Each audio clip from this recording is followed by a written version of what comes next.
So I think we are still going through the sitting arrangement.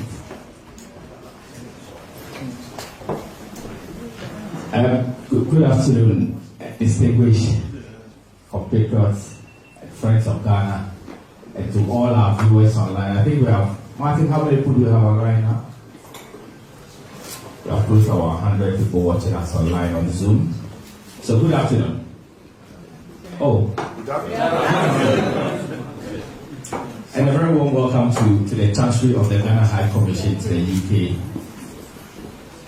Today, we are here to celebrate our heroes, our gallant compatriots who embarked on such a heroic feat by traveling all the way from Accra to the United Kingdom. But before anything else, we would like to say a prayer, to thank God for their lives, to thank God for each and every one of us, and to thank God for our country, Ghana. Mr. Aye, kindly give us the opening prayer, please.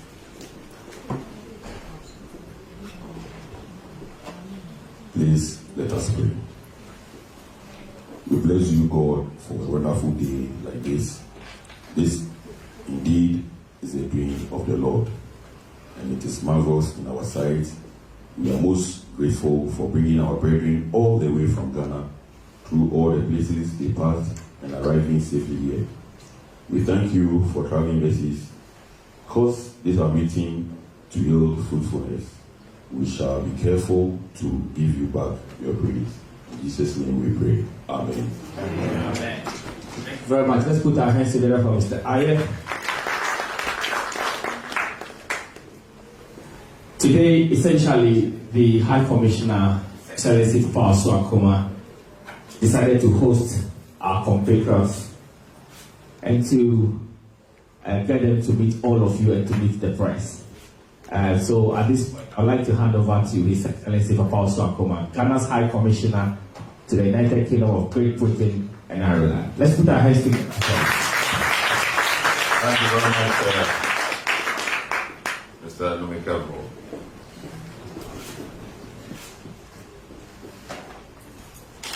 Compatriots, it's a pleasure to have you here at the Chancery of the Ghana High Commission in the United Kingdom, and to our compatriots from Ghana, the 10,000 kilometer expedition. You're welcome. Sometime late last week, I had a message that some Ghanaians were embarking on a trip from Accra to London. Of course, someone just called me and informed me. Later, monitoring the media, I heard that they were somewhere and they were being interviewed on Peace FM, so we were following their steps, their travels, and I said to myself, this is interesting. Sometimes we only think that it's the Europeans that embark on some adventures. But it's good to know that there are others, including Ghanaians, who are able to embark on something, to my mind, that has never happened before.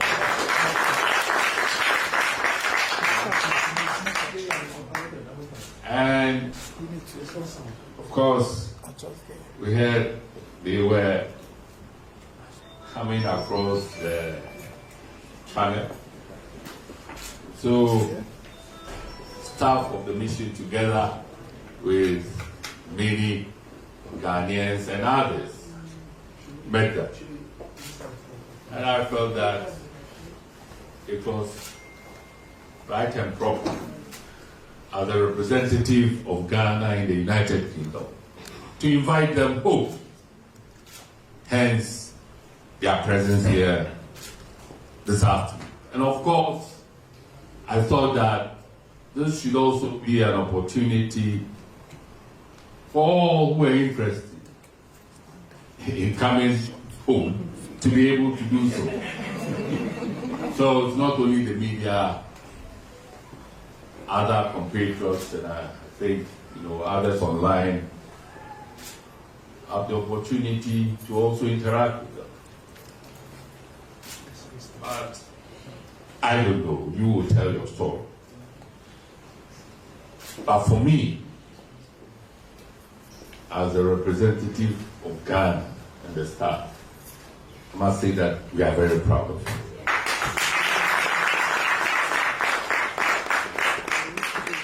And apart from the fundraising bit,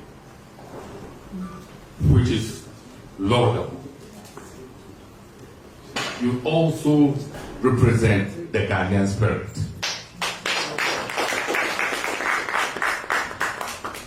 Which is that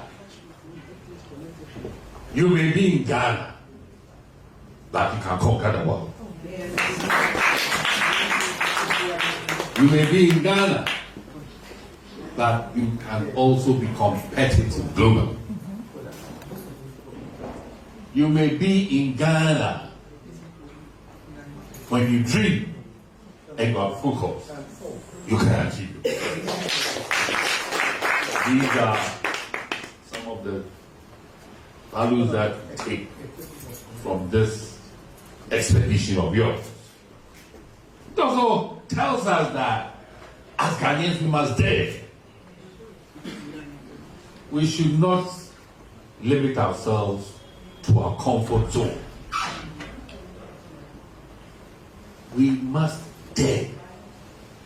Believe in ourselves that if we are determined, we can achieve it. And that message to me is very relevant in these times where we know that we are facing economic and social challenges in our country. If some of our patriots have been able to dream and achieve it, these are collectively as a nation. If we put our minds to it,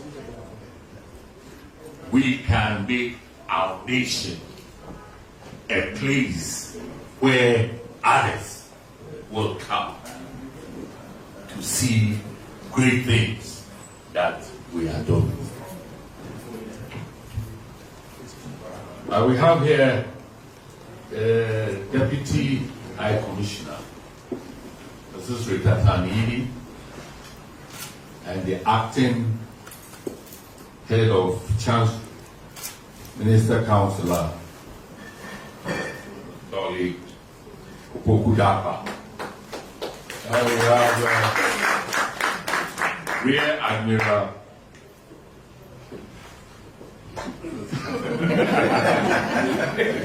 Rear Admiral Edu. Yes, he's he's one of two Rear Admirals of the Ghana Navy. The Chief of Defense Staff is Rear Admiral, and you are. Yes. So it tells you he's a very, very senior member of the Ghana Army. Of course, you have the Public Affairs and Information Officer, Sadozi Nomeka. Others to here. And of course, we also have very senior community leaders. I can see Community Archbishop Reformers.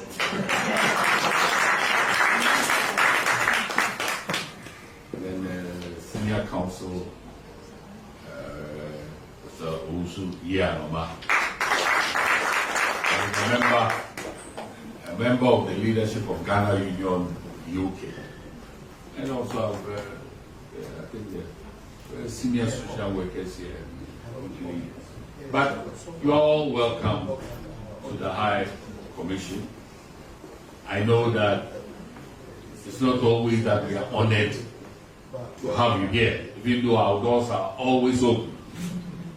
But our gallant adventurers have given us the opportunity as a High Commission to have this event.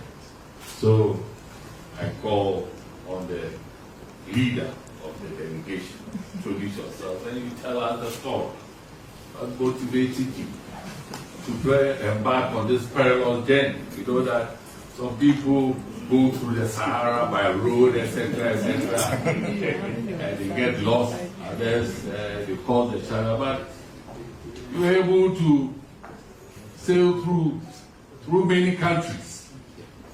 Ghana registered numbers, vehicles, Ghanaian vehicles, vehicles based in Ghana, all the way. But tell us your story. The world is anxious to hear the full story, not snippets. Thank you.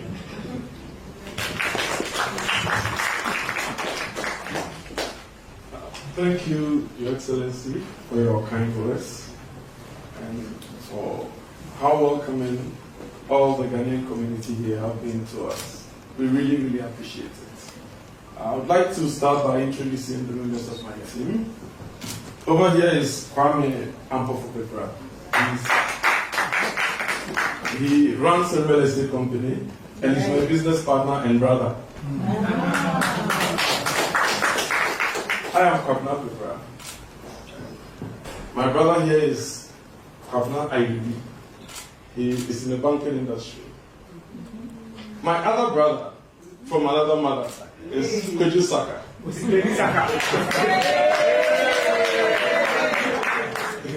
He's also a real estate developer. And over there we have Mr. Franklin Peters.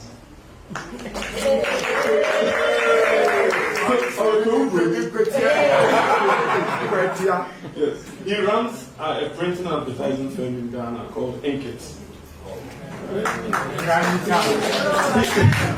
He prints on everything from stone to metal, but money and passports. Even that one, he says if the government gives him the go ahead, he will. Next to him is the youngest driver in the team. Wow. He's Franklin's son, Quincy. He's a student in the States. He came home on vacation and decided to join the dive.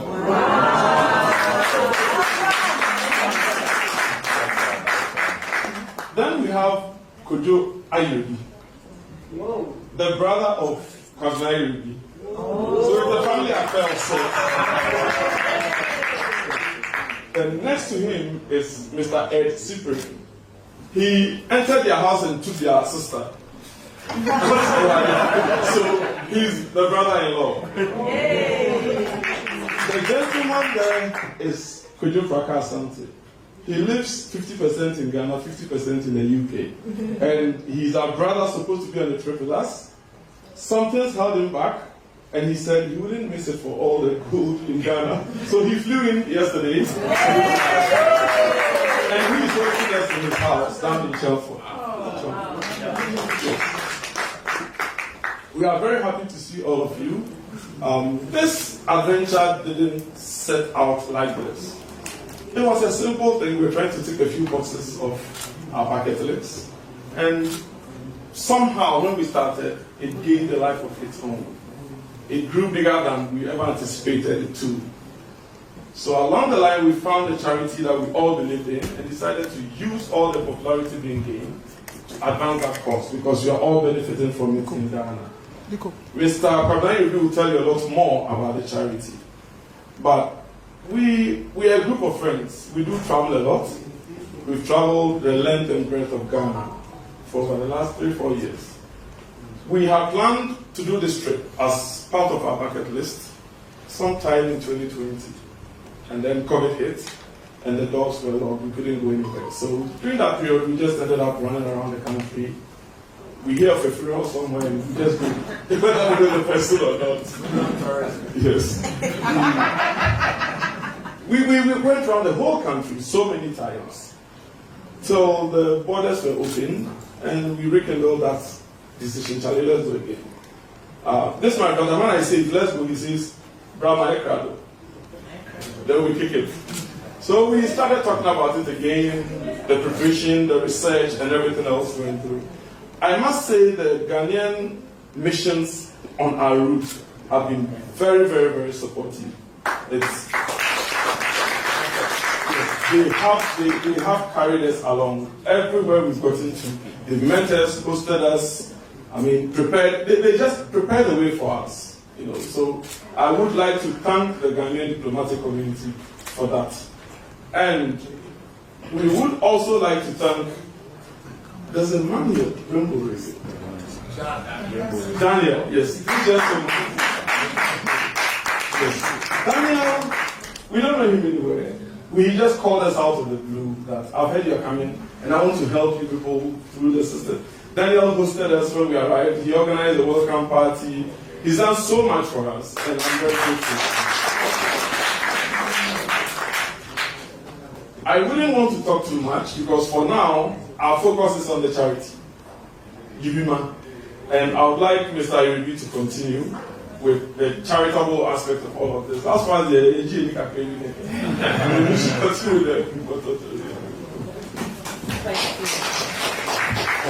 Thank you very much, Your Excellency. Thank you very much, Deputy High Commissioner. All protocols observed. I think we're beyond honored that you've taken the time out to actually organize this reception for us. I don't think any time on the road when we discussed what it would be like when we entered London, we anticipated this. We had booked a small hotel in Maidstone. We were planning to go there, sleep the night, have lunch, and then maybe drive to Scotland and see. But I think everything we've adapted ourselves to the welcome that has come in. Your Excellency, you said something that for me is very pertinent to the core part of this whole adventure. You said you may be in Ghana, but can be competitive globally. And I think if we take that phrase and apply it to every young person in the country, I think we will all be aligned in moving our great nation, Ghana, forward. So I came to hear about this charity called EduSport from my daughter who is schooling here. It's this British lady who had been sent on a research project to Ghana about 8 years ago. So she went there and she thought there was something that she could do in the rural communities to help. But it was just her own resources. She didn't have any sponsors, so she felt she needed to go about it in a different way. She needed a model that is owned by the community and is volunteer-led. So that is when she started EduSport. Why EduSport? I think she liked the concept of what we call sports in Ghana. All our bars where people congregate, talk, discuss issues. So that's where she then built that name from. So when I reached out to Teddy, because I had seen him talking about it a few years ago. So when he put it out again that we want to do this, I called Teddy and said, Teddy, can I join? And he said yes. And I said, Teddy, here's an idea that I have, right? Because this is something that will bring so much focus. This is something audacious. So if we put our resources behind this charity, I think we can impact life. And they jumped on it because they've been driving around Ghana. They've also observed the clear digital divide in our rural communities. So if you then look at what EduSport is trying to do with the 50 community-led libraries that they have established, I think we just realized we have made a mistake. Because yesterday, the founder of the charity met us in Ashford. So at the next opportunity, maybe on Saturday, we'll make sure she's there as well. She should have been here to tell the story even better than I can. So what we then said is, if we can raise some funds and then help them take these sports into the digital age. Some of the children who come there have never even seen a tablet. And to quote one of the kids there, she said, the reason I want to get a computer or a tablet is that those animals that I've heard about, I want to see them and see them move. That's the simple desire. It's not about playing games, it's not. So there is so much, and when we set 100,000, there were so many of us who said, that's too little. Let's be more ambitious, right? But we said, let's start with something small. Let's help equip them. let's not think that if you go to any of the spots, you're going to see a fancy building there. No. This might be a small part of a classroom. It might be a building that a local leader has donated or the local communities have established. But they are impacting things in a strong way. So that isn't about the charity. It was right from the beginning of putting the planning in place, we considered the fact that actually we could make an impact. And thanks so much to everybody. I think yesterday as we came in, we saw little donations coming in. Every single thing. That from the £2 that I saw, £3, to this amazing guy who put $1,000 in there. There's another person, nobody we know, putting $500 and wrote this very beautiful poem that supported the donation. We feel that we can take this adventure, highlight the digital issues we have in Ghana, support our local children, and take them to the next step in life. So that's what we're doing. But if I may digress just a little to add on a couple of points. Along the journey as well, we learned a lot. We learned how a welcoming border makes life very, very comfortable for those who want to visit a country. We learned how top-class infrastructure from one end of a country to the other end makes travel so seamless. Right? These are all lessons that we believe that as a nation we can all pick up. So we think this our adventure has opened all of us our eyes. We hope to contribute in our own small way to the discourse back home on some of these pertinent issues. So Your Excellency, thank you once again for honoring us and giving us this opportunity to share our thoughts. Thank you.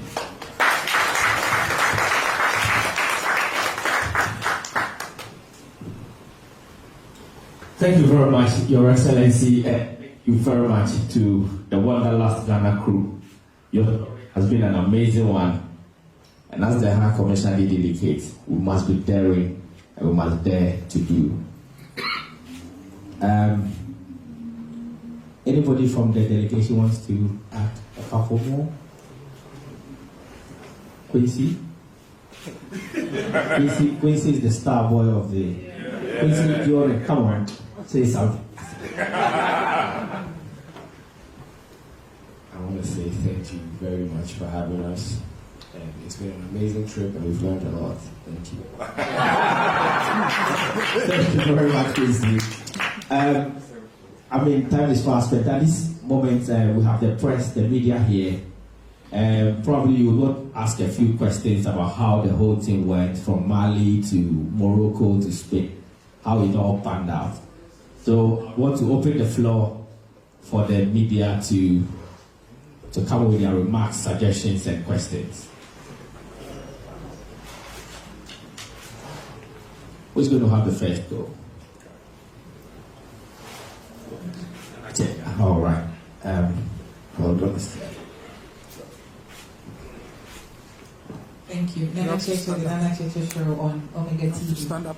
I want to ask our wonderful congratulations for such an awesome and amazing trip. But how did you say you prepared, but mentally and health-wise, how did you? Because such a long journey, you have to check. Did you have anybody who was in the medicals, or how did you prepare? Thank you.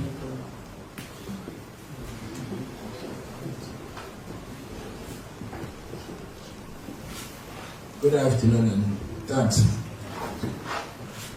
Because we've been talking about doing this for a while, and because we have been doing it, last year some of us went to climb the Kilimanjaro. What it takes to climb the Kilimanjaro is far more than what it takes to sit in a luxurious 4x4 and drive to London. So generally, we are people who take our regular exercises serious.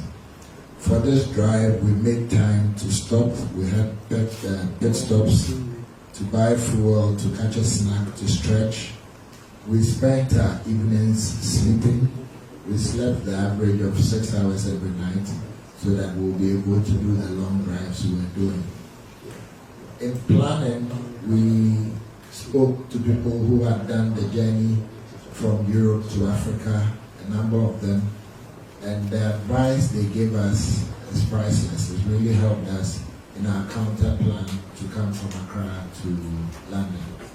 So basically, a lot of planning, a lot of research, a lot of thinking has gone into this. That is why it seems like we've executed it flawlessly, but it's because we did a lot of good planning. Thank you.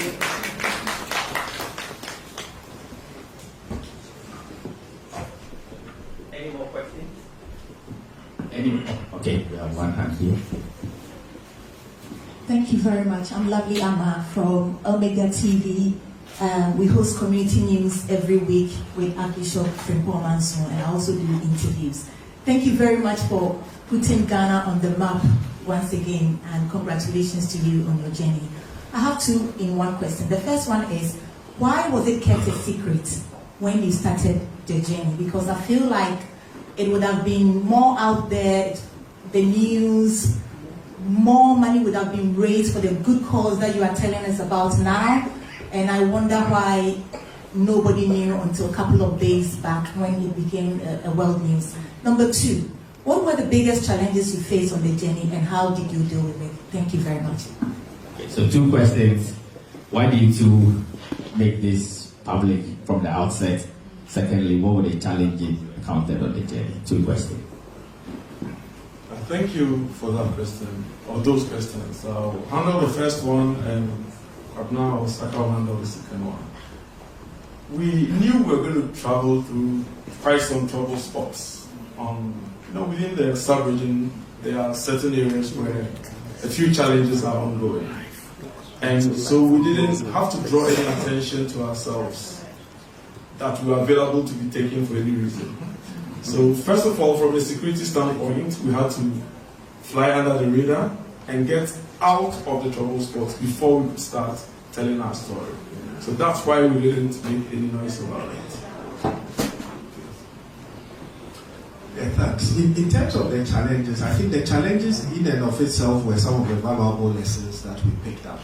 First of all, trying to coordinate 5 cars, and we started off as 13 people, is not an easy feat, right? It's getting to understand each and everybody and the value that they bring to the whole journey was critical. So I think those dynamics were some of the first initial things that needed to be smoothed out. So to be fair, not every one of us has been partaking in the funeral tourism or climbed Mount Kilimanjaro, right? So in coming in, we then have to learn how to adjust, right? So that first of all is the team dynamics. Then second of all is the reality. So talk about border crossings. So for me, that's one takeaway in terms of a challenge. And I'll juxtapose border crossings in Africa versus our experience in Europe, right? In Europe, we entered, at no border has anybody asked us a question about our cars. Nobody has asked to see any paperwork. And there's a phrase we learned in Africa. It's called card grease. Laissez-passer. Nobody has asked for that. So the border crossing piece, I think, is a challenge.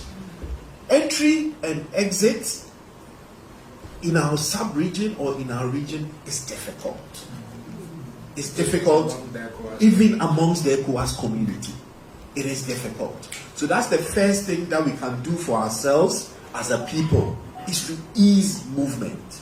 Once we've decided that these people are free to move, let's make it a reality. So border crossing is a key takeaway. But let's not look at it from the scenario of even the travelers. The people working at the borders and the facilities available to them need to improve. I will not mention a country, but in one of the countries, the health officer checking our yellow cards was sitting under a mango tree. The immigration officer was sitting on the front balcony of somebody's house. Right? That's the reality. Second is the infrastructure piece that I talked about. Right? So there's the good, then there's the bad. Now, roads. We are traveling by road, so roads is the pertinent infrastructure that we observe. Where the roads were done, and in this case, I won't mention a country. So Senegal, from entry to exit, the roads were perfect. We paid tolls, and very expensive tolls at that, but none of us complained, right? So the willingness, I think there's always a willingness to pay when the infrastructure is there. So it's worth investing in that infrastructure. When it is not good, it is a challenge. And I think that's why maybe, so if you take, and the Ghana leg was a bit slow. Accra to Kumasi, it was slow. Yeah. So Accra to Kumasi, anytime you think about that travel, you get stressed. But actually, once we hit certain countries and we say, oh, it's 800 kilometers to our next stop, we just do it. Right? So the infrastructure is another challenge that we will call out. And the border piece as well, there can be extremes. Right? And I think some of the challenges we had in countries like Mauritania are out there. Right? So I think I can generalize that to say across our nations we can make life so much easier for us all. Thank you. Thank you very much. We have 2 questions from our compatriots who are looking at it from the Zoom angle. One person said, which of the countries were hostile to you? I think probably because you mentioned one country, so you want to answer that. And then the second question is, well, it's not a question really, it's a remark. I'm grateful you have thrown light on the need for cooperation between Africans, especially at the borders. Then Joanna Benafiani says that how can we be united if we have issue at our own borders? Oh, Africa, well, so that's just a quick remark. So those are from the computers watching via Zoom. Do you want to take the question on which of the countries was hostile to you? I think it would be wrong to say any country was hostile to us, right? I think we need to separate individual behavior from state behavior. So whilst we had a bad experience, say, on entry into Mauritania, I think it would be remiss to say they were hostile. Because whilst we were going through all that stress, there were acts of kindness that were also happening. There was one fellow at the border who decided to dress up Cyprian in all their traditional attire, right? Which he got a very lovely shootout. So I wouldn't say any country was hostile. And there's even the positive of the kindness. And that's where we need to be proud as Ghanaians. I think we never really realized how much people know Ghana and appreciate us as a nation. From the 2 people who were sitting under, I think, a baobab tree when we veered off the main road because it wasn't good, and then recognized our number plate and said, Ghana, ETSA, right? That was amazing. To the policeman who in Senegal, who could have given me a ticket because I misunderstood the amber light. And he stopped me, and then once I explained we were from Ghana, he changed and became so excited. To the Moroccan policemen who, when they came across Teddy driving, asked him, recognized us from Ghana, and decided to escort them with a motorcade. Emphasis on Abedi. So that's it. Our footballers and Asamoah, our footballers have done so much for us. So anytime Ghana comes, then there's that instant association with the football stars. So we really need to appreciate our footballers for how far they've carried our country down. Easy, go ahead. David Owusu Yangma, community servant. Gentlemen, you've really done Ghana proud. You really have. And I think everybody's proud of you. My question is this. With British Airways fares being so extortionate these days, it's so expensive for a family of 4 to travel.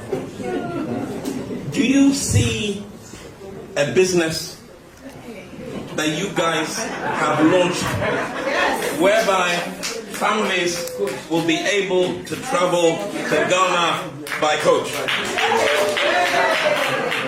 Thank you very much. I think I'll add one more from our colleagues on Zoom. Someone asked, collectively, how much did you spend on fuel? Collectively, how much did you spend on fuel? I don't know if you want to divulge, but that's a question. And how long did the journey take? So first question, British Airways, whether people can travel by coach to Ghana, how much did you spend collectively on fuel, and how much did the journey cost?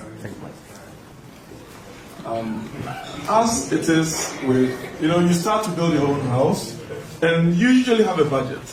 In the first few months or years, you record everything.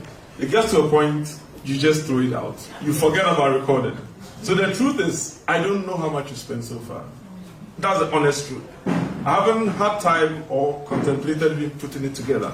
We just go with the wind, as it is. To the question of making it a regular route for vacationers, it is very possible. We were 2, 1, 3 in a car at most. So the fuel consumption per capita is a bit higher. However, if you have a 50-seater bus, then it comes down.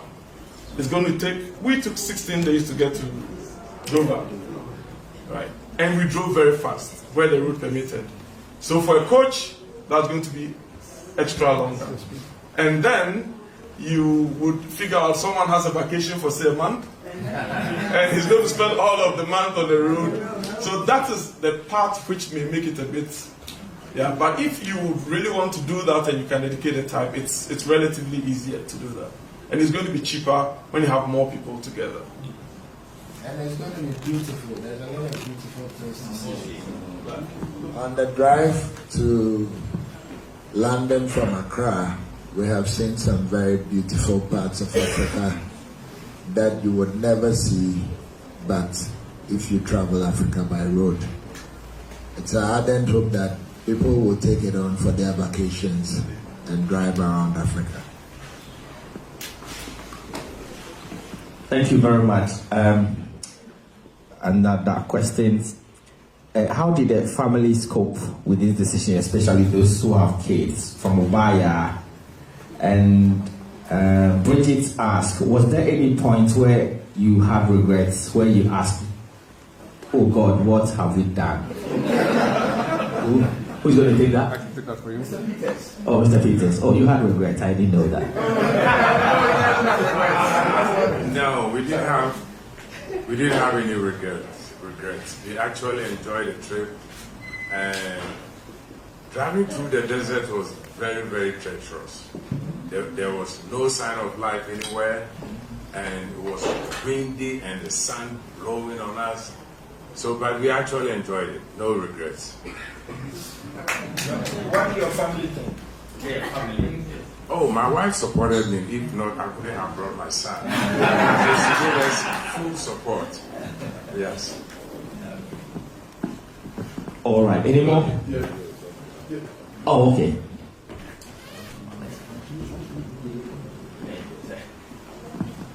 Thank you. In the first place, I will say Akwaba. There's a song which says, wherever I lay my heart, that's where my home is. So, in the first place, I would like to ask, people have been talking a lot about how you started. And in terms of there's a company of a car plant that should have helped you, and it didn't happen. I want you to say, correct it or say whatever about it. Secondly, I'm so shocked. You are from Kwetia? Yeah. Yes. I was teaching at St. Peter's. And also, yeah, I was the English master, even though my English is nobody.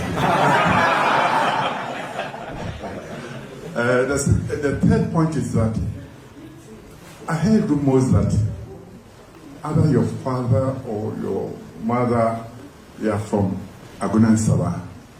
Is that true? I want to. So both of us are from Agunan Sabah, both parents as well. So we're 100% citizens. Oh, Alabama. So, if you can say a word or two about what I asked as initial. Thank you. I said car plant or there's a company which should help. People are all right. Okay, so the car plant that should have helped. So keep that in mind. Philip, Eagle Media.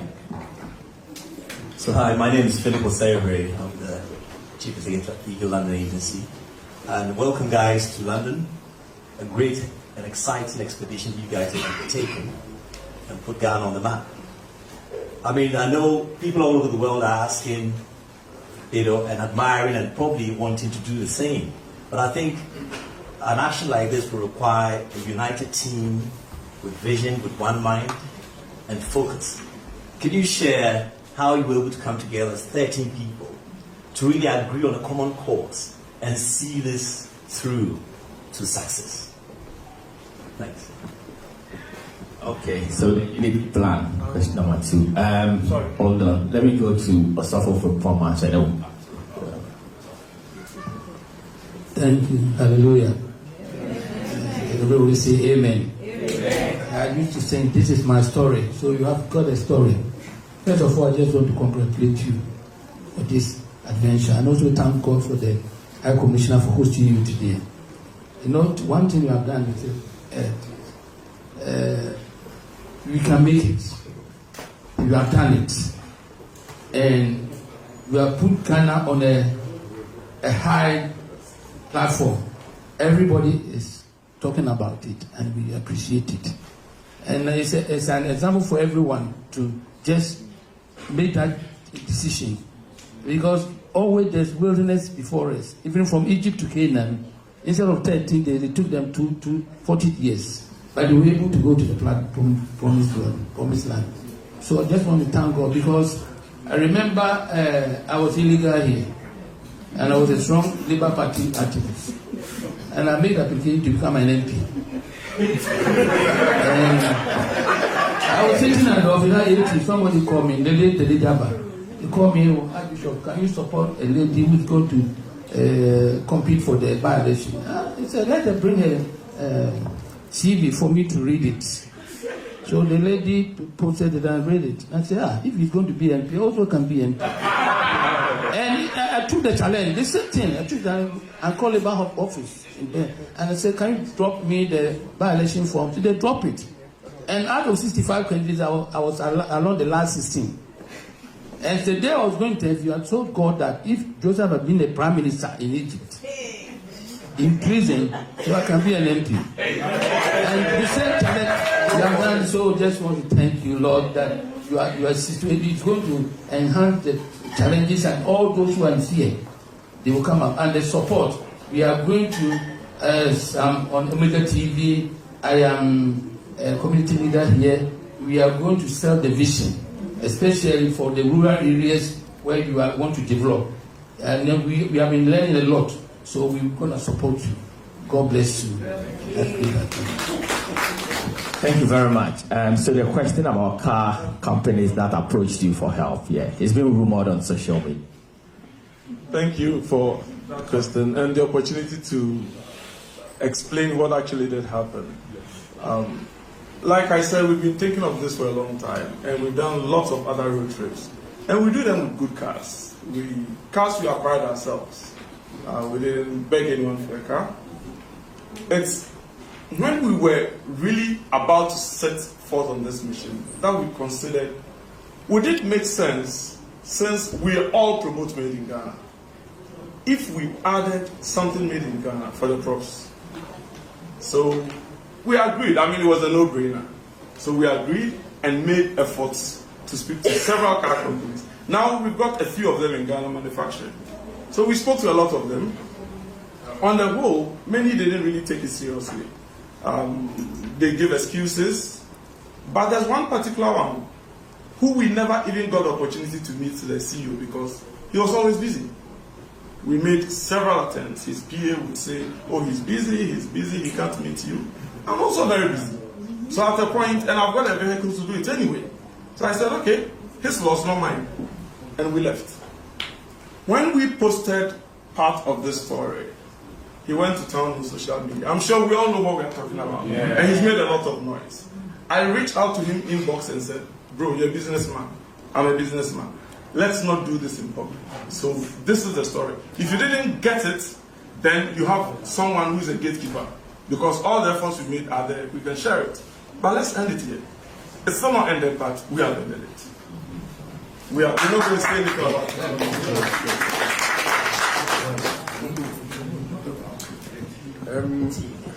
I would also like to use this opportunity to let you all know that we are all businessmen.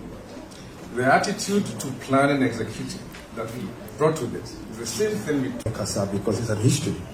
I tried to speak to someone from Toyota, but I can't go ahead and do that without your permission.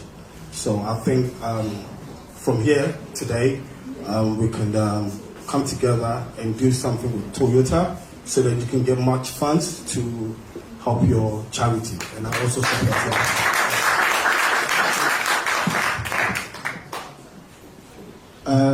I welcome for everybody from here. I just closed the work, so if I'll go home to change and come back, I can't get the chances to get it today, so I come from work to here. And then one thing I wanted to ask you people, I travel back from West Africa. I work inside the desert. Sometimes I can see the armed robbers chop the cars about 10 or 20, everybody taking one way, put it on top. And then today I wanted to tell my secret. And then sometimes we fold the money like this, your hand, we call it like a well bank, and put your ass inside. If they're searching you, they don't get the money. Sometimes you can get a big slapping or something like this. Say, why you travel? You don't have the money.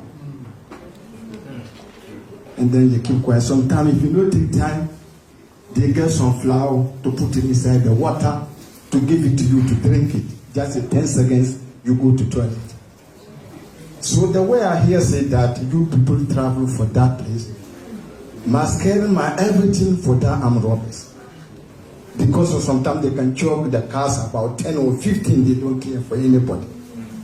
So that particular thing for me, I did for my room and crying for you people. So I don't know how you do that journey. Thank you. Thank you very much. My name is Nathaniel Kwesi-Somwa. I run an NGO called Asuba Foundation in Ghana. We use sports to drive education. I'm also the head of media for Ghana Table Tennis Association. Team, one of the challenges we face as Ghanaians is that our history is usually oral. We do not document, so we tend to lose a lot of facts and data. Are you going to document this story so that in future our kids will also say that these people did this expedition? That's one key thing. Today this person says this, tomorrow that person says that. Who did it? Please, I would urge you to put it in a book. A book doesn't tell lies, so that nobody will come and adulterate it. This is something that we should all learn as a nation. It's one thing that we can all pick that book and tomorrow build upon it. Secondly, this trip that you've taken has motivated a lot of people. I know in our part of the world, people do not like supporting people when a project starts. But I would urge our leaders to give us that helping hand. Even when we are down, let them just give us that encouragement that you can do it. Even if it's not money, that's motivation. That is what will drive us. Because I have a project with the International Table Tennis Federation that's worth about 30,000 euros to help 200 school kids to learn in school. I didn't get the support that I really needed, but the whole of Africa, only 2 organizations have won that grant, and my NGO is one of them. So I asked myself, I didn't get all that support that I needed, but I was able to put Ghana on the map. These are my seniors. Akora Saka is my senior from Achimota School. He's put Ghana on the map. We can all do it. I'm encouraging our leaders to give us the kind of support that we need. It's not only about money, it's about that morale booster that will push us to achieve whatever we have to achieve. Thank you very much. Okay, we'll take 2 more questions and then Ms. Ghana will speak. Thank you very much. My name is Vince, CTFM Accra. I want to find out from our men what motivated you to pick UK and not any other country. And also, I'm aware, apart from former Libyan president who drove from Libya to some of the West African countries, this is the first time I've heard this is such a journey from Africa to Europe. And what I can also ask from you, this journey is more like a United Nations journey, because all the countries that you drove through are part of United Nations. So do you have any plan as we have our excellency here, if maybe United Nations will have some education about this, and also Ministry of Tourism, Ministry of Immigration Service, and all the government agencies, everything that you've learned throughout your journey, what you can tell them so that they can also explain more in details as the service that they do. Thank you very much. I don't know if that was a question, or do you want to fill that? You want to speak to that? Anyway, so let's hear from Miss Ghana UK 2022, and then you follow. Good afternoon, Your Excellency, Deputy High Commissioner, ladies and gentlemen, all protocols observed. My name is Eunice Mami Adwa Boatima Dupoku. I'm here representing the Miss Ghana UK and the Miss Ghana UK Foundation. I would like to firstly say Akwaba to you all. Welcome and congratulations on this amazing journey that you have embarked on. I'm just sat here and I'm just smiling because this is inspirational for a young lady like me. I'm standing on behalf of the youth. And when I heard about this on social media, I thought, wow, I've never seen anything like this before. And just like what everyone has said, you know, some of the questions people have already asked, what I wanted to ask. One of my questions was, why the UK? Why did you decide UK was your final stop? And also, on behalf of the foundation, we have so many initiatives that we do, both in the UK and in Ghana. And one of the charities that you mentioned is one of the initiatives that we support, you know, supporting young people in Ghana in their education, women empowerment, youth empowerment. And for me in particular, you mentioned about technology and digital products, and that's something that I really want to, I started anyway, but that's something I really want to continue after my reign. So even from today, I would love to speak to you about how we can collaborate, how we could patronize your services as well. And as businessmen as well, I'd like to pick some tips from you on how to take Miss Ghana UK further, not just here, but globally as well. And also my question is, what's next from here? You know, I'm sure after doing this, you're gingered up to, you know, just conquer the world. So what's next for us, and how would you also bring the youth into this? I know a gentleman asked a question about documenting this, and I'm such a big person of documenting journeys. And apart from writing a book, is there any other way you would document it so that it's stamped in history? It should be taught in schools that there were once young men and ladies who embarked on this journey, and as youth, you can do so as well. So I hope you got my question. Thank you so much. What next? What's the other question? No.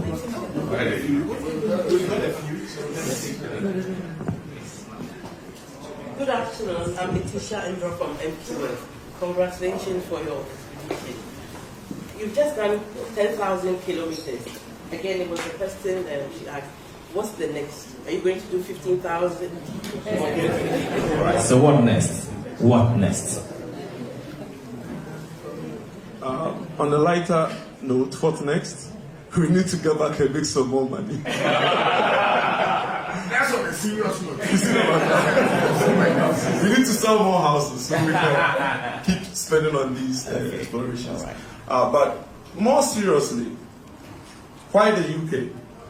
Our favorite answer to any question is also a question. Why not? The world is a big space, and we keep saying the journey is a destination. It's not the destination we are going to which is exciting for us, but the process of getting there. And that's why I wouldn't sit in a plane for 6 hours for this. I'd rather travel 18 days, 20 days, so I get to see a lot on the way. I get to experience different people, different cultures. You can't buy any experience than what we've gone through. It's awesome. So, what next? We don't know. We've spoken about South Africa, Cape Town from Accra. We've spoken about it. We've spoken about flying into Perth and driving to Brisbane and flying out. We've spoken about that. My knee is bad, so Everest is shelved it. After Kilimanjaro, people were talking about Everest, and I said, the cold and my knee. I'm not going there. So we don't know where the wind blows us. After all, tomorrow is not ours. If we have life, whatever can come. I just wanted to tell our brother who took time after working, I can imagine you're tired, to come all the way here just to understand that we really appreciate you coming in and sharing your concern. And it's concerns we all had, right? Which is why we did the investigations. That's why we consulted security people, and that's why throughout the certain parts of the. But I am sure that it is countless prayers of people like you who have felt this practically in their day-to-day lives. That's what's taking us here. So thanks so much for taking time to come here. Thank you. So what's going to happen to the Class 1 insurance? How did you sort that out on the journey? The documentation point. Oh, the documentation point, yes. With the documentation of the story, we're open to anyone who is interested in taking that up and investing in it. Before we set off to come here, we tried speaking to a number of agencies if they would take it up, but we didn't have anyone take it up seriously. We thought it was a big opportunity and they could use it for our mutual benefits. So we're open. We have a lot of information. We have videos, we have write-ups, anything that we need. But the truth of the matter is that none of us has the time to do this. We all have our various businesses that we are building. We are busy with them, and that's how we're able to afford these things. So we open up to the public. Anyone who is interested can contact us, partner with us, and document it. We have all that it takes for you to document this. Actually, this morning we got a call from storytellers. We had spoken to earlier and they weren't able to join, but they called with another proposal that we are going to discuss to see if we'll be able to deal with them. What's the other one? So what's going to happen to the class and then insurance? For insurance, we bought insurance in every country we entered. When we entered Europe, we bought insurance for Europe and UK. In the ECOWAS region, we used the ECOWAS brown card. In Mauritania, we bought insurance at the entrance. We are going to ship the cars to Ghana. If any of you here is a shipper and is willing to ship it for us, we are happy to listen to you. But our plan is to return the cars to Ghana. There's been talk of partnering with the museum, so anyone who is interested to put the cars up so that we can show and say that indeed these cars left Accra on 22nd July 2023 and arrived in UK on 6th August 2023. So we're open to all sorts, but the cars are definitely going back to Accra. Okay. Unless you want to pay us some serious money to give it to And our famous Chaliwote that was the only one on the journey is going up for auction when we get to Ghana, and the proceeds are going straight to the charity. So any means possible to raise funds for the charity, any means possible to help our businesses, we are welcome. Okay. Thank you very much. And then by way of information, the team will be at Ghana Party in the Park, arguably the biggest gathering of Ghanaians outside of Ghana on Saturday, to promote the charity and the charitable works that they are engaged in. At this point, I would like to invite Madame Mavis Osei to share her thoughts. Good afternoon, Your Excellency, Madam Deputy, all the ministers and staff at the mission, invited guests.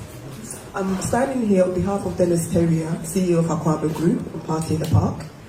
We would like to officially, first and foremost, congratulations on an amazing journey, definitely one for the history books. I stand here as a very proud Ghanaian, and today I feel even more prouder. On behalf of Dennis and the team at Party in the Park, we'd like to officially invite you to Party in the Park on Saturday. We're happy to invite you, bring the cars into the park, and do a meet and greet with the community. We look forward to seeing you all on Saturday. High Commissioner, thank you for having us this afternoon. Thank you very much. We are getting to the end of the first part of the program. At this point, would want the High Commissioner to give us his closing remarks. HC, your turn. Well, thank you very much. The questions and answers have elicited some responses, and the High Commission itself too has taken note of some points raised. I believe that this will not be your last. I mean, you are going to be challenged. You are now being challenged to do more. If you don't do anything, I'm going to ask you, why all those 10,000 kilometers? Is that all? And you answer, no, there is more. But I just want to assure you that the Ghana missions are prepared to support Ghanaians in all laudable ventures. Of course, we can never get it right because the customer is always right. But we do our best. But I love the way we are appreciating what our compatriots have done. I urge us to appreciate our country. You know, you sometimes wonder why Ghanaians are so hard on themselves. It's as if we don't see anything good in ourselves. We travel, some of us don't want to get together.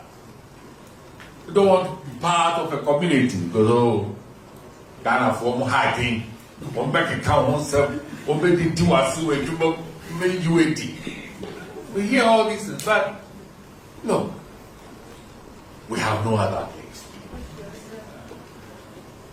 And I have come to appreciate the value of our country and its people more since I became a High Commissioner and a representative of Ghana. People love us. People respect us. People admire us. But we don't see anything good in ourselves. That is certainly one of the drawbacks to our country. But thank you, 10,000 kilometer expedition, Wanderlust, for motivating all of us. And let me repeat that, look, what you have done, I can assure you, will inspire so many Ghanaians. So, God willing, you get back home, hear the awards, and realize that you are going to be called upon on so many occasions, so many venues, to share your story, to inspire all of us. So, thank you all for coming. This is just the end of the first part. I believe Mr. MC will tell us what is going to follow. And to the media, thank you so much. I know and believe. To Paula, Martin, Eagle Media, and the rest, we thank you so much for the technical support you have. And to the staff of the mission, we thank you for the support. There's going to be picture sessions in the foyer and then with the cars. But this is the order. So first one, High Commissioner, Deputy, and staff of the mission will take pictures with the Wanderlust crew outside. And after that, we'll take turns to have with them. It has to be very snappy and very short so we can get with the other businesses of the day. So thank you so very much. Time for pictures in the foyer. Echi, we are in your hands.